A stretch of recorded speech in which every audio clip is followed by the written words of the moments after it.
Good afternoon and welcome to another edition of WrestleTalkShow, the show that brings you anything and everything inside the world of professional wrestling. First and foremost, like we always do, we want to thank our YouTube, Facebook, and Twitter following, and everyone else that's followed us either via our website or word of mouth. We do appreciate it very much. Last night, we went over the demographics and how well this show's doing. So without further ado, let's get into the news of wrestling for yesterday into today.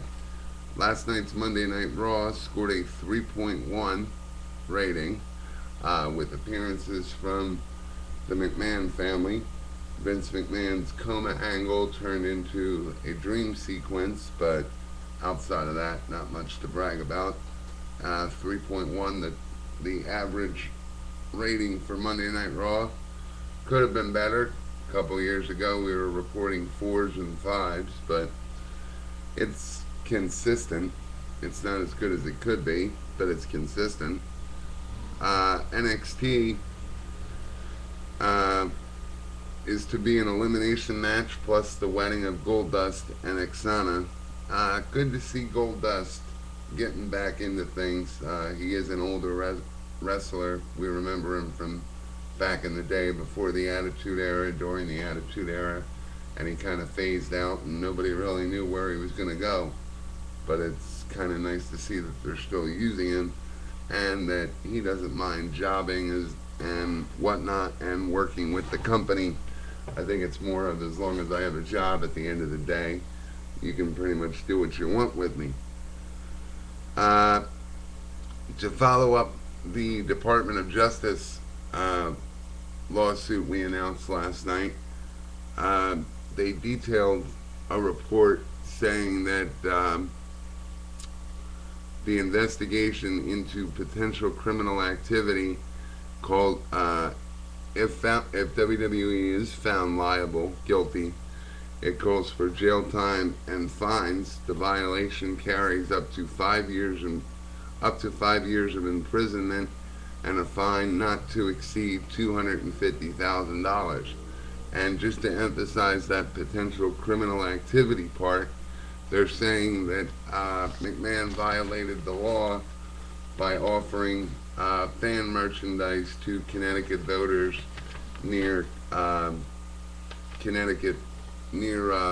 local polling places. And I have one discrepancy with that. In everything I read, the giveaway was not to entice voters. It was a response to the U.S. attorney saying that wrestling fans were not allowed to wear wrestling gear, WWE merchandise, while they were voting. So Vince turned around and said, I'm just going to give away merchandise to anyone who votes in Connecticut during that time. And now the Department of Justice has spinned it to where he is using the merchandise to pay for votes, which is not the case at all, not the way it was outlined by WWE at all. Just because they're giving away merchandise doesn't mean that they want you to vote for Linda McMahon.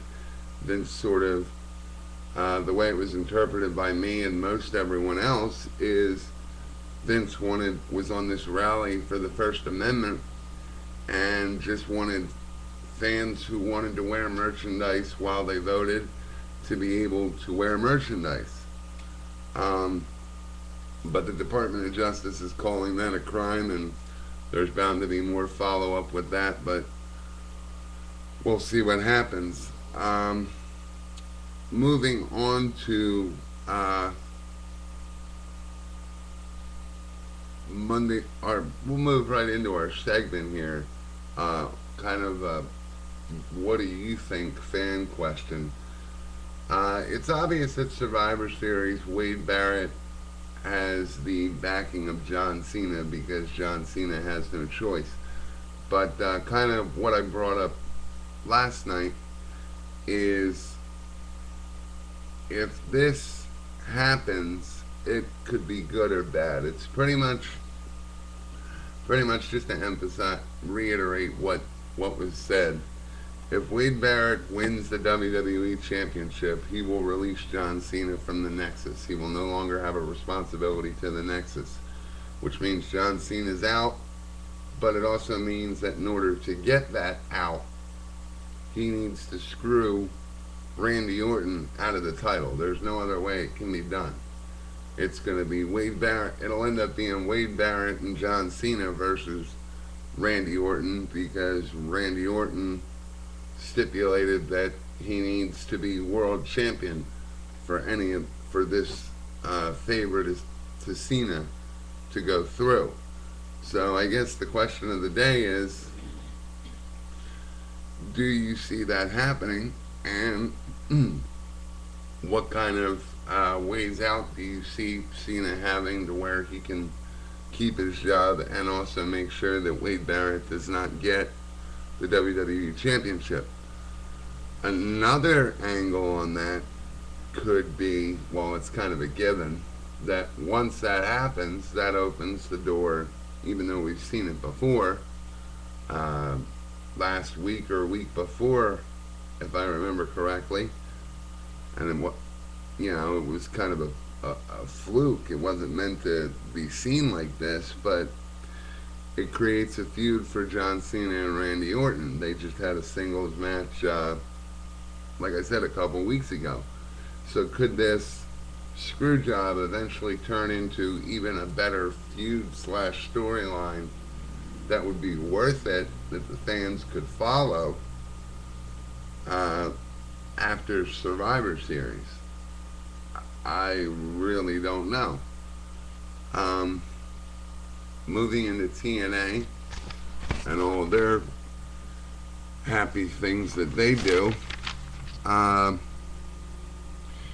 TNA reaction deal with Spike TV is up. No one really knows if they've renewed it yet, but Spike is still airing reaction. It's 11 episodes in, and with .7s and .6s, right after your headline show Impact, I think it's safe to say that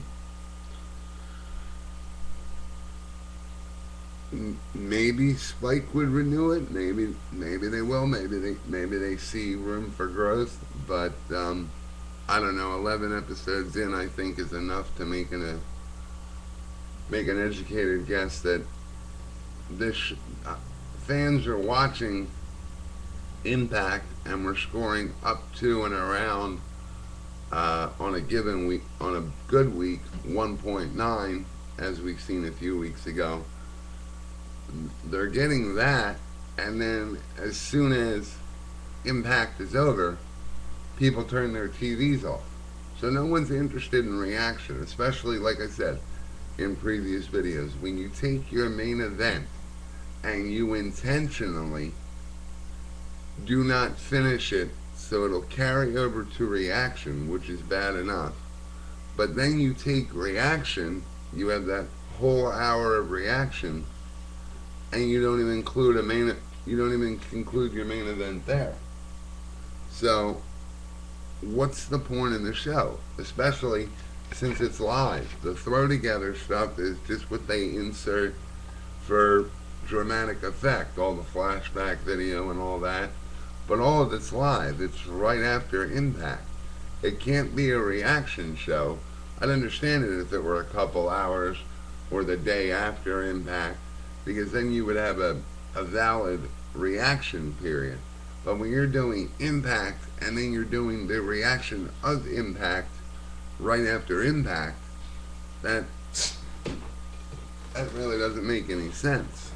But hey, that's just me. Remember, again, for this video and any other video, you can visit WrestleTalkShow.webs.com. There you'll notice we've done a couple of different updates, a couple of the bigger updates we're waiting on and planning out for you. You'll notice right off the bat that it is now an ad-free website, so you don't have to scroll through all the advertisements before you get to our website content. So that's a plus. And as I mentioned before, we plan on adding a members only section. There's a donate link where you can support the show with as little or as much as you want. Even submit ideas, suggestions, stuff, material, segments we can use on the show. You can send all that to cwecompany@gmail.com. I encourage the emails. Couple of the most recent videos got some negative attention, and then, like I said in last night's video, I would really like to hear from those people that didn't like those videos. Because if it's something on my end, I can change it. If it's something with the material, then maybe we can go back and forth and hash it out and agree to disagree, maybe. But either way, any feedback in this case is good feedback, and we encourage you to leave it. You can also leave feedback on our wall on Facebook at facebook.com/CWEcompany. Be sure to subscribe to us on YouTube so you can see all the latest videos as they're posted. And I will leave you with this. I talked about it before, but I really don't see anything good coming from it. Putting the focus back on TNA. They paid $15,000 for JWoww just to complete the circle of this spoof on the Jersey Shore with Cookie and all that stuff. They paid her $15,000 for and in return they basically got no wrestling talent and a person who likes to slam your neck against the ring apron and potentially injure the real wrestlers in professional wrestling. So you gotta wonder what they were thinking. And I don't know, just an overall consensus with how quickly they went from that 1.9 a couple of weeks ago and showed that there's no consistency with them, that they can drop right back to their standard rating not even a week later, shows that they don't care about the follow-up, they don't care about the follow-through. You can have a match with Jay Lethal and Abyss, and they'll emphasize that it means something, but then next week it's like it never happened because there's no follow-up to it. There's no promo, there's no feud resolving match, there's nothing. So all the time they spent on this they angle seems to be a big waste of time. Second of all, it's been proposed that Ric Flair maybe do a promo run like the Dos Equis guy who promotes the Dos Equis beer, where he's a man that travels the world and all that. Kind of give him a promo other than wrestling, because like we've discussed before, he's old, he likes to bleed, he likes to freak out, and I don't know, back in the day it made for good TV because you knew that that promo he was cutting would lead to the match. Now it's just he's going postal just to go postal, just to justify the TV time he gets. And this is where I'll bring up the point that someone's got to step in, not necessarily on Dixie Carter's behalf, but the people that are funneling money into TNA, whether it be Panda Energy, Bob Carter, or both. Someone needs to tell Dixie, hey, this idea isn't working. Your loyalty to Vince Russo is flawed. Vince Russo has only his agenda in mind. His storylines are the only thing that matter, even if they don't make sense, because he's the master of twists and swerves instead of consistency that leads to a pay-per-view match that concludes a feud. Vince Russo will just carry it out. Somebody just, or get rid of it altogether midpoint, and then you're stuck with, well, what happened? But needless to say, somebody needs to sit down with Dixie and say, let's look at what you've done, let's look at what you could have done, and hey, I'm sorry, they're not matching up, but Vince Russo, Eric Bischoff, and Hulk Hogan need to go. Until next time, visit WrestleTalkShow.webs.com for more info